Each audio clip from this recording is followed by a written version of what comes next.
Greetings, everybody. This is Jim, and today I'm going to give you a few reasons why you should be playing HarnWorld from Columbia Games. Now, if you've never heard of HarnWorld before, it's a medieval fantasy setting. Now, you might be thinking, Jim, let me wet your whistle with a few pictures here.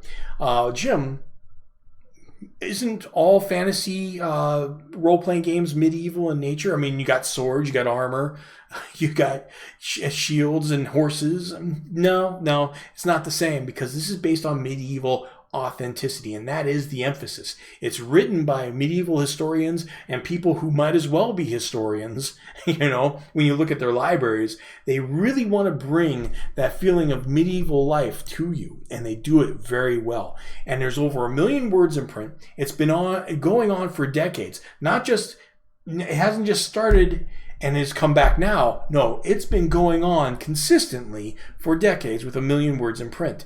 And one of the reasons why it's getting really popular right now is because of Game of Thrones, of course. Now, of course, if you want that kind of gritty feel, you can't get much different than Game of Thrones. And HarnWorld's got the exact same kind of thing going on with its intrigue and behind the scenes shenanigans and, cities and towns and motivations and everything like that. If that's your thing, if that was your bag watching HBO, you're going to love HarnWorld. I'm telling you, the intrigue is just like it. And what's really nice about it is also grounds the characters, no matter what their power level.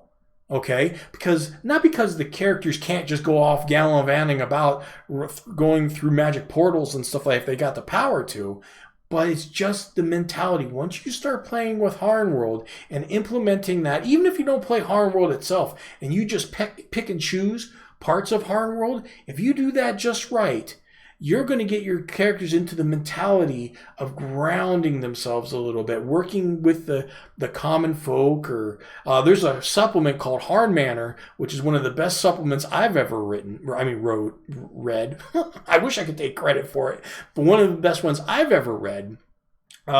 It talks about being a medieval lord, and it's more than just, hey, I'm going to go off on an adventure now. Oh no, you come back and now you got to worry about your crops. Are the farmers doing all right? And this guy stole some cattle. What's the punishment? How do I punish it? How do I punish this person? And what's the effects going to be?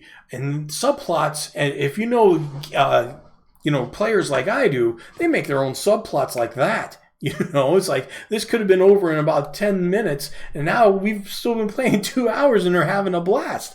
Oh, twist my arm to make that happen. And that's what happens with Harn Manor, which is part of the HarnWorld setting. Now, you can use, like I said, you can use it as the main setting, and it's big. I mean, here's the map for HarnWorld right here, and you can download this map. This has been called one of the most beautiful maps in RPG history. Okay, that's not a don't take my word for it. By all means, ask around. They will tell you the same. Just the level of detail. Now, in most fantasy maps, they show you a map, and then you can drill down and you can say, hey, here's the city here and here's the city there, and they go a little bit more overview. You have to see the difference that HarnWorld does and how far they go. Okay? They just go that extra step down to, and I'll get into a little bit of why this is, but even down to, is the door open at night? Now you would say, well, doesn't it matter? It could be this, it could be that. Yeah, but there's a reason for it. But you can download this map and right now, and every quarter they come out with new material for a new section, for a new hex. Okay, that's how they drill down, and it's got all kinds of interesting information from the people that live there. Who controls what, who controls the trade routes between each town, what kind of supplies they have, what kind of merchants they have, and all that, and who's mad at who, of course. And so it's a great thing. Now, one of the things is I was just saying about is the continuity and why things matter. Like, is this door open at this particular time? Is because it is always the year 720. It is actually a point in time that this is all written about. It is not like, say Star Trek or Star Wars or something like that, where they have a history from here to here, and every time they write something, you got to check back to see if the history is coinciding, or they got to do all kind of mix mashing or doing all kinds of crazy stuff. Here, they still got to worry about continuity because they've written so much. They got to make sure that when we're talking about the Lord over here in the kingdom of Kande, that it's correct. But the thing is, it really is beautiful because for the game master, it allows them to control the fate of their world.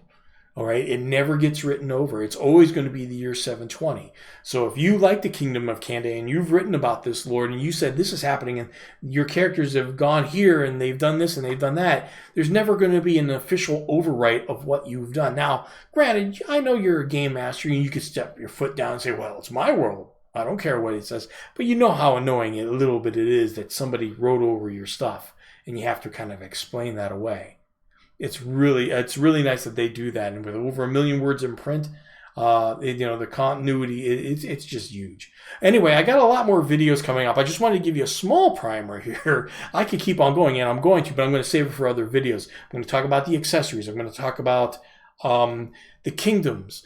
Talk about the other races. Basically, in Harn, it's basically just humans almost, but there's elves and dwarves and they're all over the place. It's just that they take their own little kingdoms, and then there's Ivinia and the Viking kingdoms.